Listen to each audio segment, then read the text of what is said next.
Well, I kicked off this series talking about headlines, the headlines that we see in our world, but also more personally, our own personal headlines. You know, those moments of life that just the pain surges, the suffering seems to overwhelm, the loss is everywhere. And how do we make our way through these personal headlines? But the thing that we know, as I quickly skipped over the world headlines or our national headlines, you know, we all know our personal headlines, but we also know we live in a broken and fractured world, don't we? I mean, this week I spent some time as I was making my way through this third part of the series Courageous Endurance, and I opened up my favorite news apps, and I just started to read through all the headlines from what's going on in our world and in our country, and I didn't have to go search for headlines. I mean, these were the first ones that emerged on all of these different, where I get my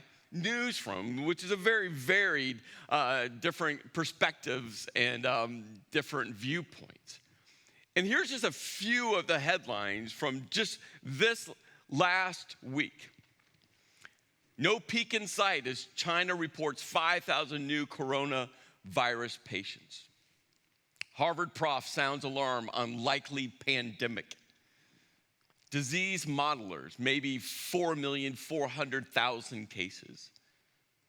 End of the world, coronavirus panic and African locust plague. Have you watched those videos? Crazy. Spark Bible apocalypse fears. Why witchcraft is on the rise. Dozens of people killed in Syrian airstrikes, a human rights group say. And then, just the political headlines from within our own country. I mean, these aren't world headlines. These are just United States of America, right? Like 9 exhausting days of Trump's post-impeachment rage.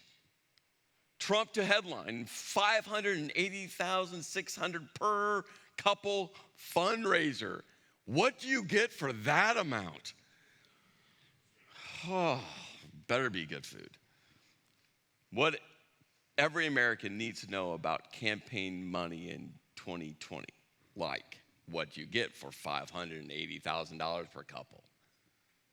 Shock poll, Sanders plus 10 in dim race. And Carville fires back at Bernie. At least I'm not a communist. You see, as we make our way through this series, Courageous Endurance, we've been following this honest conversation between a guy named Habakkuk or Habakkuk and God. And you know, here's what we all know. I mean, we have our headlines from today, but Habakkuk had his own world headlines. And what we're going to see today and discover today is, the specifics between our world headlines today and Habakkuk's world headlines. The specifics are different, but when we start to line them up, they all look pretty similar. They're almost the same. And this conversation between Habakkuk and God was some 2,600 years ago. And when we first kind of take a step into this conversation, we quickly realize what was going on between Habakkuk and God. You see, there was this pattern, a pattern that, we should all embrace. And the pattern between Habakkuk and God was there's this wandering, waiting, and wrestling going on. Where Habakkuk was going to God saying, hey, God, the moral depravity of Judah. Judah was the nation that Habakkuk was part of, that he was living in. Judah, the 2 southern tribes, the 2 remaining tribes of Israel, of God's chosen people. And Habakkuk was saying to God, hey, God, do you see the moral depravity of Judah, your nation, your people? What say you, God? What say you, God? And Habakkuk did a whole bunch of waiting. Just, come on, God, what are you going to do about it? What are you going to say about it? And you could tell the angst and the anxiety and the fear within Habakkuk saying, hey, God, I'm trying to follow you, but everyone else around me isn't. The headlines. God finally responds, and God says, hey, I'm going to send in the Babylonians. And this just blew Habakkuk's mind because, well, Judah was completely morally depraved, but compared to the Babylonians, the evil, vile Babylonians, if you put them side by side, well, Judah started to look more like Girl Scouts selling Girl Scout cookies. Oh, Thin Mints. Thin Mints in a freezer? Oh. And by the way, you don't read serving size on Girl Scout cookie box. Thin Mints, it's one entire sleeve. That's one serving. Oh. And it just blows Habakkuk's mind saying, God, I mean, Judah's morally depraved, but why are you using the Babylonians?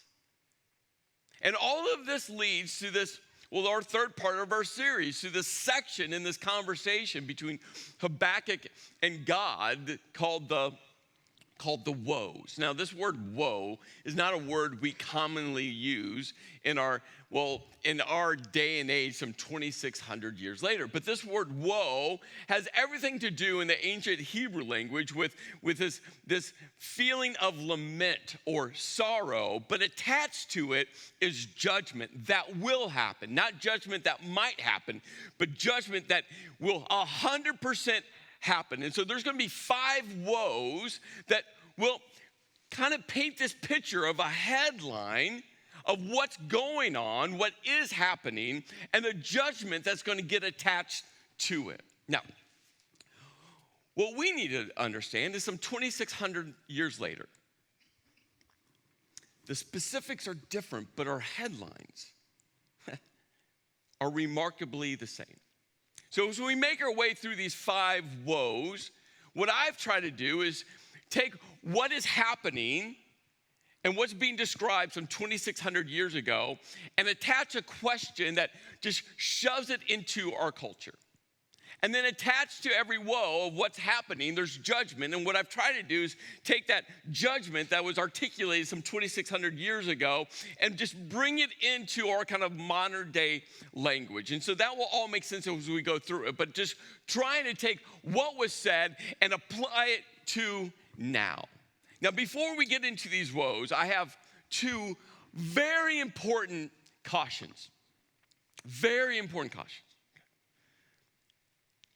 Now, the first caution is this. As we make our way through these woes, remember, these woes are all attached to government. We could even use the word politics. And here's what I know. Across all of our campuses, everyone watching online, the vast majority of people fall in one of 2 categories, red or blue, Democrat or Republican. Now, I know there's a few of you that are, aligned in a couple other, parties, but just for the sake of this caution, let's just pretend everyone is attached here. And for some of you, you're kind of on one side of the line or kind of on the other side of the line. For some of you, you're way on one side or way on the other side. And I'm going to make some statements. Okay, this is a caution. I'm going to make some statements. And you're going to want to shove me one way or the other. I'm going to make some statements and you're going to go, I knew it. I knew Chris was. I knew Chris was. I knew what Chris was. I'm going to make some statements and you're going to want to extrapolate a whole lot of other thoughts attached because you are on one side or the other. I'm just telling you, you won't know which side I'm on. I believe 110% as Christ followers, we should vote and we should be active in our country. But I also believe 100% of me that beyond politics, as Christ followers, we're called to be unified as a church. That the unity of the church, which the church's people, is more important than political viewpoints. That's why I'll never leverage the stage for politics. And that's why today my challenge for all of you is this.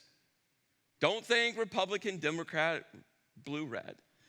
For the next 20-some minutes, please think purple. Doesn't that feel better? Just right? Just better, right? You're just like, oh, for 20-some minutes, I know some of you have a twitch right now. Some of you are like, for some of you, you're like, oh, you have no idea what I'm going to say next, right? I'm just saying, this is what I'm going to ask you to do, right? As soon as you want to go back to your side or attach me to a side, I just want you to go, yeah, Chris said think purple. In 20-some minutes, you can go back to red, you can go back to blue, you can go back, for the sake of our time together, because this is going to help you. It's going to help you. Second thing, or the second caution I want to challenge you on, because we'll spend a lot of time looking at government and politics and big corporations and all of those kind of entities in our country, because this is part of the woes. But if we miss the second one, I just think it's going to be tragic. Because attached to every woe, again, there's going to be a clarifying question and there's a judgment. There's going to be a kind of an action reality attached to it. And my challenge for you is, yeah, we'll talk about governments and corporations, all that stuff.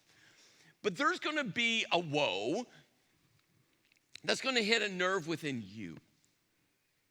And I just want you, with joy, even though that nerve, right, that tension is going to get your attention, I just want to encourage you, just embrace it, right? Just like, oh, like that doesn't feel good, but I'm still going to smile, right? Because here's the thing, when God gets our attention, and God usually uses tension to get our attention. When God gets our attention, guess what we can do? We're going to say, okay, God, what do I need to change? What do I need to focus on? What is it within me? I'm just going to tell you, there's going to be a woe. It's like, ugh. And that's why thinking purple is important, because when that tension hits, you're going to want to push me to a red side or a blue side. You're going to try to attach some political viewpoint that I'm using the stage to push the church to I'm not. Hear me. When that tension hits, go, okay, God, you got my attention. I got to pay attention to that. Don't miss that. Don't miss that. So before we get into these 5 woes, there's a really quick kind of lead up. And I'm going to have to kind of break this down because there's all these pronouns within these woes that can make it feel confusing of, well, what is the text really saying? So this is the quick lead up. Well, not all of them taunt him with ridicule and scorn, saying, and the saying is the 5 woes. Now, them means all the countries that Babylon has conquered. All the countries that Babylon, this mighty, mighty empire, has come in and completely devastated. So all these countries that have felt the wrath and the rage of Babylon are the them. So will not all of them taunt him, and him is Babylon. Will they not all taunt Babylon with ridicule and scorn? Okay? And this sets up the woes. Woe number 1. Woe to him who piles up stolen goods and makes himself wealthy by extortion. Now, what would happen is Babylon would come into a nation like Judah. They would come in, they'd conquer the people, they would take all the government resources that had been collected, they would find all the wealthy people, take all of their collection of items and goods, they would take everything worth of value for themselves. This is not just Babylon.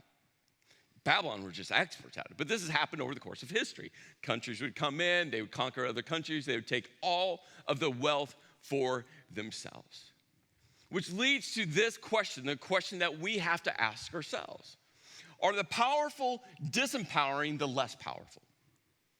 That's the essence of this woe.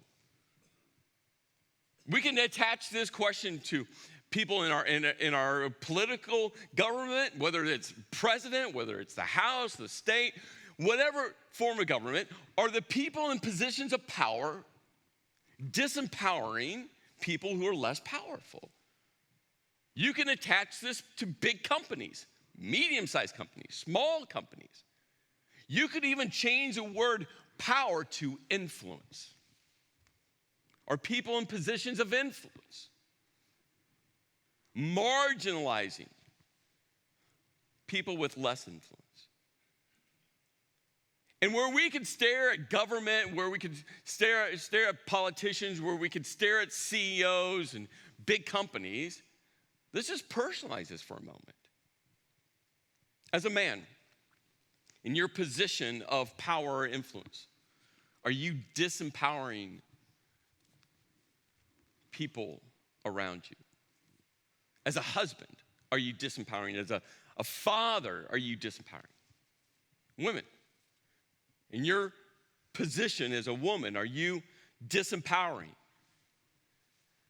or leveraging your influence to marginalize? As a coach, how are you leveraging your power, your influence? As a teacher, how are you leveraging your power, your influence? As a shift supervisor, how are you leveraging your power, your influence? See, all of this, we can stare at all of the big power conglomerates above us, but in all reality, we should ask ourselves these questions. How are we leveraging our power, our influence to the people connected to us? Well, like I mentioned, every woe states what was happening, and then there's a judgment attached to that woe, because woe is lament, sorrow for what is happening, and a judgment that will come. And so this is a judgment attached to it. Will not your creditors suddenly arise? Will they not wake up and make you tremble? Then you will become their prey. Because you have plundered many nations, the people who are left will plunder you. Do you hear what's going on, Babylon? Babylon, everyone you have plundered one day will come back and plunder you. For you have shed human blood. You have destroyed lands and cities and everyone in them. And what I just simply wrote, right, the judgment was this. What goes around comes around. And isn't that just true to this day? How you treat people will always come back to you, the good or the bad. How you leverage your influence will come back around to you. How you leverage your power will come back to you. What goes around comes around. And that's just true. True 2,600 years ago and true to this day. Now, the second woe is very similar to this first woe. The second woe is this. Woe to him who builds his house by unjust gain, setting his nest on high to escape the clutches of ruin. Now remember again, Babylon would come into nations like Judah.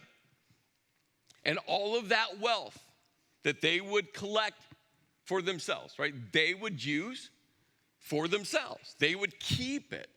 They use the wealth of other countries, other nationalities, other people to make them more wealthy. That was the unjust gain. So the question we have to ask ourselves is this: is power being leveraged or is influence being leveraged for selfish gain? Now, gain's not the issue, right?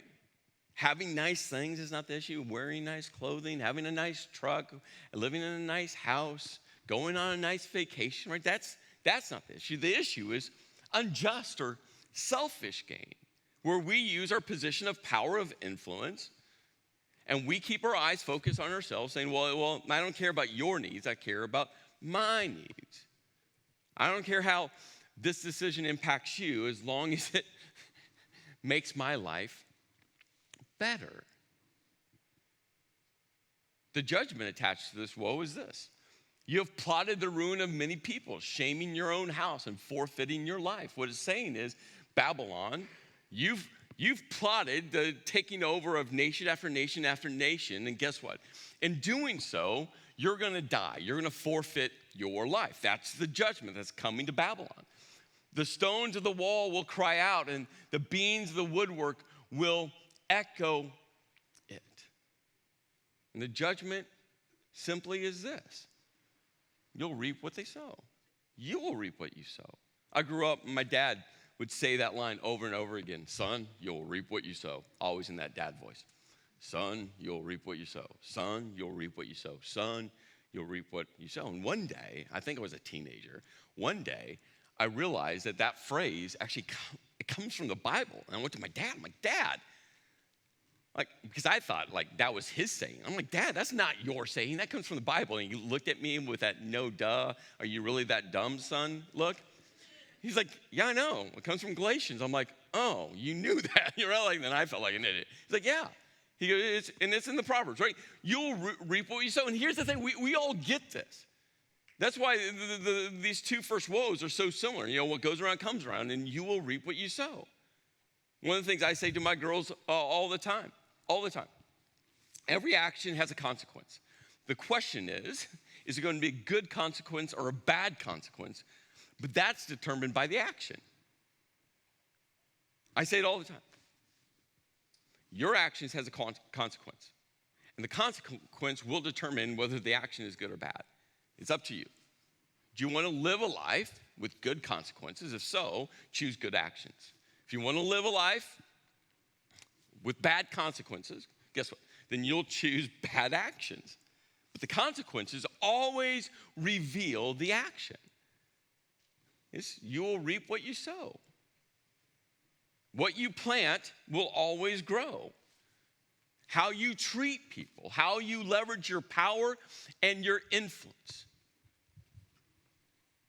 How you see people. Do you see them as objects, as pawns in your life? Or do you see them as a value of God's created beings? That every single person has value. Which goes into woe number 3. Woe to him who builds a city with bloodshed and establishes a town by injustice. What this woe is pointing out is Babylon, as they would go in to conquer nations, they would capture the people, the strong, the craftsmen, the people with skill sets, and they would take them as slave labor to build their nation, to build their city. For Babylon, other people were all pawns. They were all objects to accomplish building their nation. So the question we have to ask, are people being used and abused? Are people being used and abused?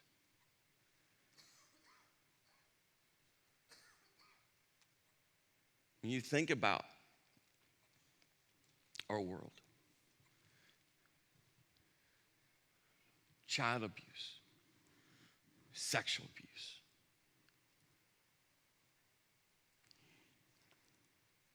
you think about what's going on within our local communities with foster care and CYS, kids' entire lives that are just broken and in shambles. You think about what is going on in our country with immigration. Think purple, please. I'm not talking about a wall. I'm talking about real life people, human beings. I'm talking about what's going on across our planet. Entire groups of people that are living in war zones, that are fleeing for their lives, that are just trying to survive.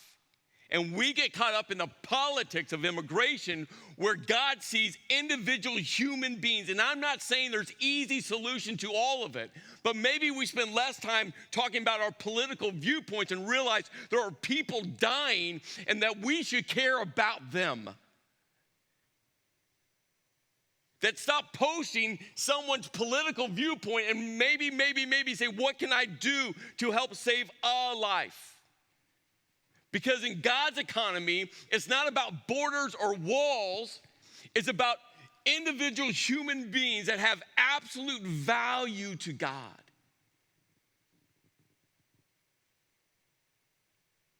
We can't change the world, but we can impact a life.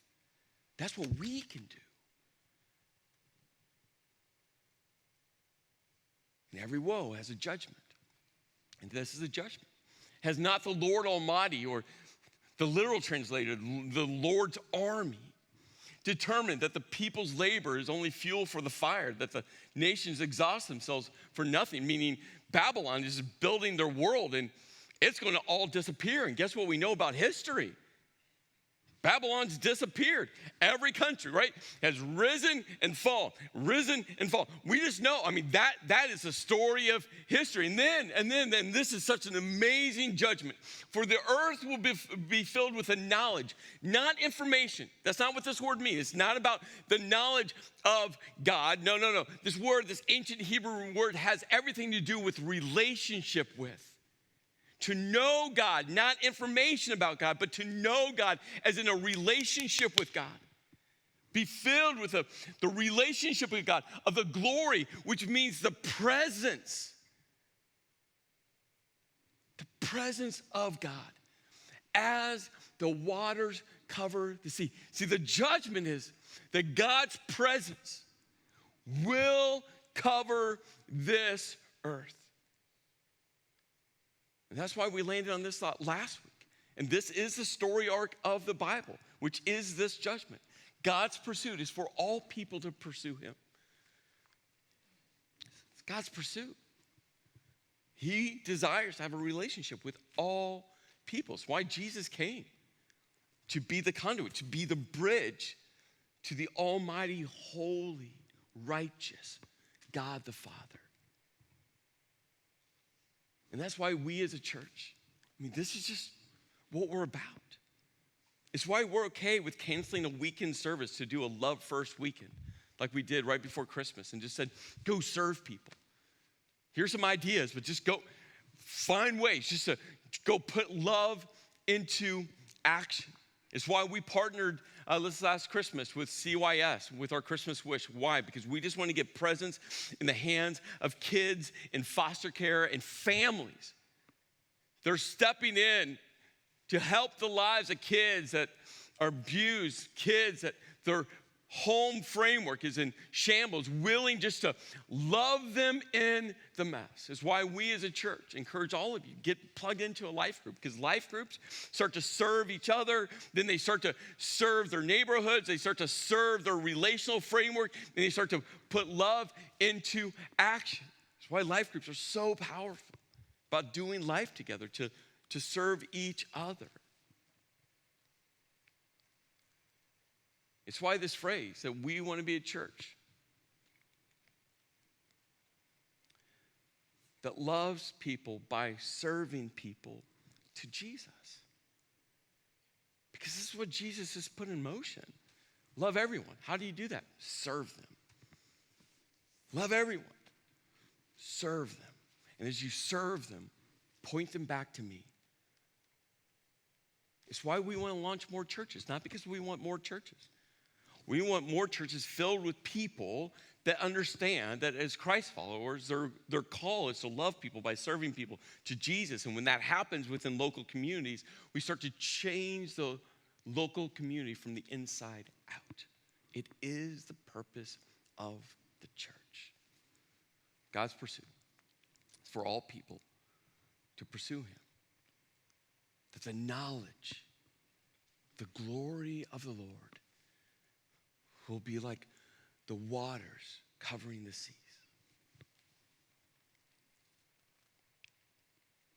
The fourth woe. Woe to him who gives drink to his neighbors, pouring it from the wineskin until they are drunk, so that he can gaze on their naked bodies. Now, if I would break this apart in the ancient Hebrew language, it'd go from PG to rated R. So I'm not going to do that. But what this woe is really getting at is, this question right here: are people being intentionally lured into sin? Is this happening? Is this happening on the government level? Is this happening on the big company level? Is this happening personally? I watched a documentary this last week or two on Netflix called The Pharmacist. If you've not watched this documentary called The Pharmacist, you need to. It's about a pharmacist, creative name. And this guy, this pharmacist, lost his son in a drug deal, a drug transaction gone bad. And that was his valley moment. But remember, this is the storyline of this series, right? What God can do in some of the lowest moments. And so as he was trying to help the cops find the person who shot his son on a drug deal gone bad, he started to realize there was a pattern. And I'm talking, this is years and years and years ago, way before had hit our headlines. But the pattern that this pharmacist started to notice was all of these people were coming in with large prescriptions for opioids. And he started to realize that there was one doctor in his area writing all of these prescriptions for opioids. And the more he dug into it, he realized that there was this crisis of addiction happening that no one was talking about. And the more he researched it, the more he realized it was spreading across this country. And again, before it hit the headlines, before everyone was talking about it. And then he traced it to this one company, big company that was making billions of dollars, saying, oh, these drugs aren't addictive. These drugs aren't addictive, as they were lining their pockets. And right towards the end of this documentary, it talked about that as now the government has locked down on prescription medications, now what the issue is heroin and meth. And guess what we know across all of our local communities? The devastation of drug addiction in our communities. We all know someone, at least one person, right, addicted to pain medication, heroin, meth, you name it. But you got to also personalize it. Is your sin luring people in? Because you don't want to deal with your sin, so you don't want to feel guilty. So you want people to join you in your sin. Because if you can get people to join you in your sin, now you don't feel as bad because they're with you. And maybe it's okay. The judgment. You'll be filled with shame instead of glory. Now it's your turn. Drink and let your nakedness be exposed. The cup from the Lord's right hand is coming around to you, and disgrace will cover your glory. Simply said, this is a judgment. That God is the righteous judge. It's like, hey, Habakkuk. God sees what's going on. Hey, Habakkuk. God knows about Judah. God knows about Babylon. God sees it all. And he is the righteous judge. And it's why God sent Jesus as a sacrifice on the cross for Jesus' blood to cover our sin.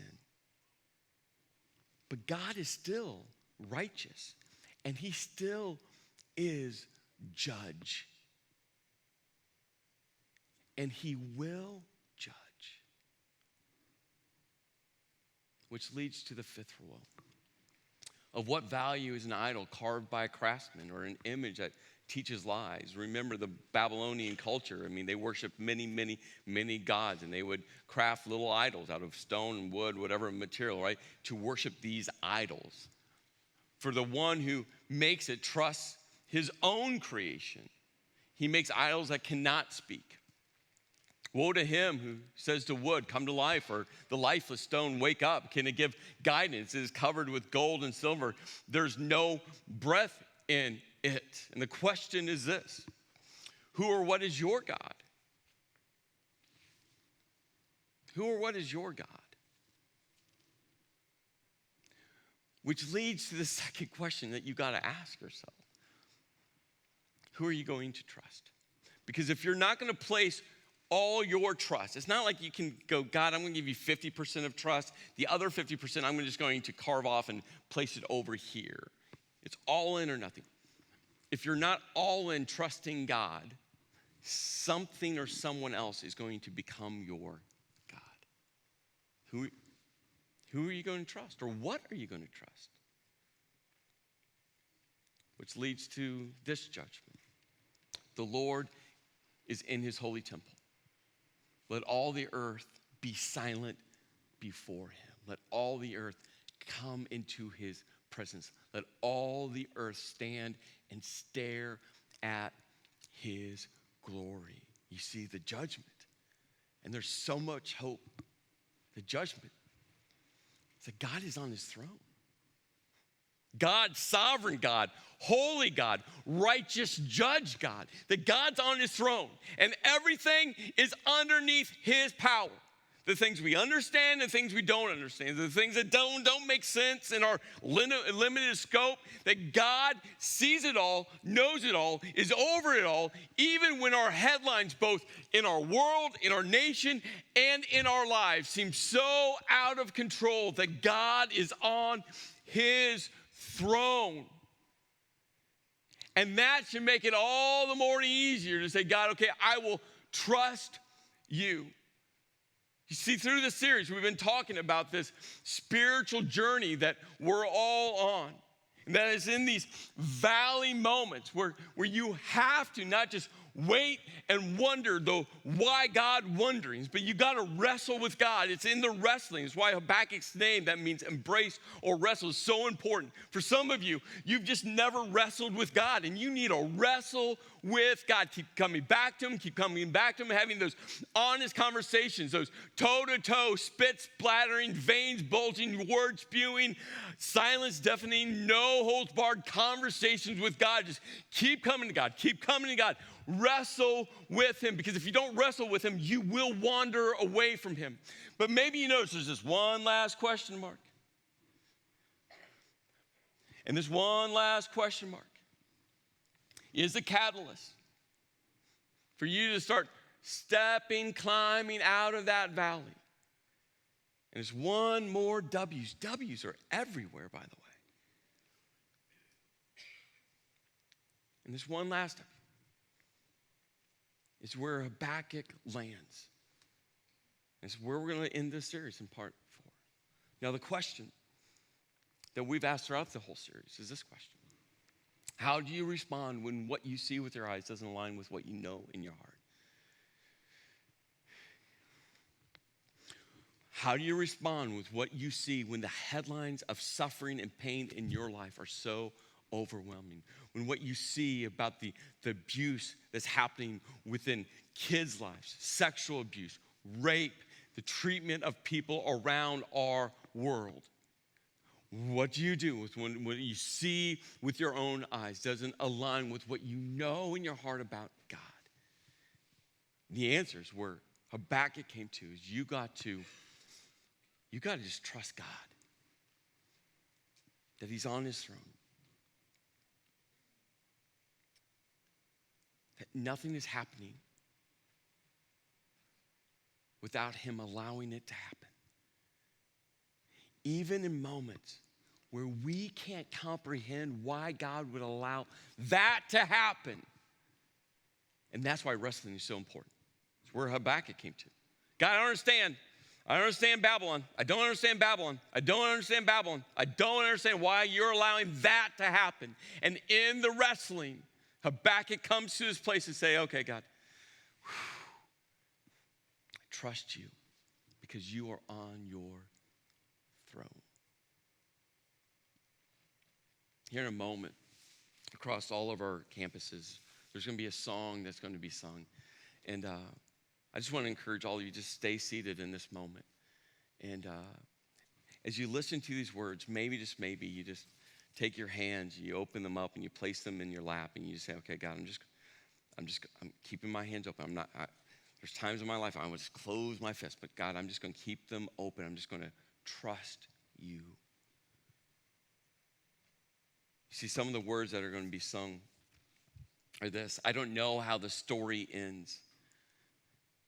And I think that creates so much angst, right? When we see the suffering, we see the pain in our life, in our world, and we just don't know the end of the story. I don't know how the story ends, but I know that you finished it. I'll close my eyes and just let go and fall into my only hope. There's safety in the falling when I surrender fully. I put all my hope in you. In Jesus, I will trust you. In Jesus, I will trust you. Let's pray. Lord, I know that the headlines for people's lives are real. What people are facing right now, the pain from relationships, the pain from loss of loved ones, the pain from financial hardships, the pain from just not sure what is next, the pain that comes from just being a parent, a mom or dad. Lord, the pain that comes from reading these headlines about the condition of our world. So, Lord, I just pray through it all that we will just know that you are on your throne, that you are a righteous God.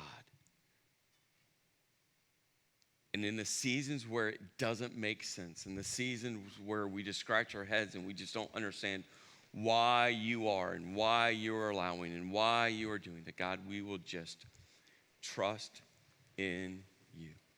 In your name I pray.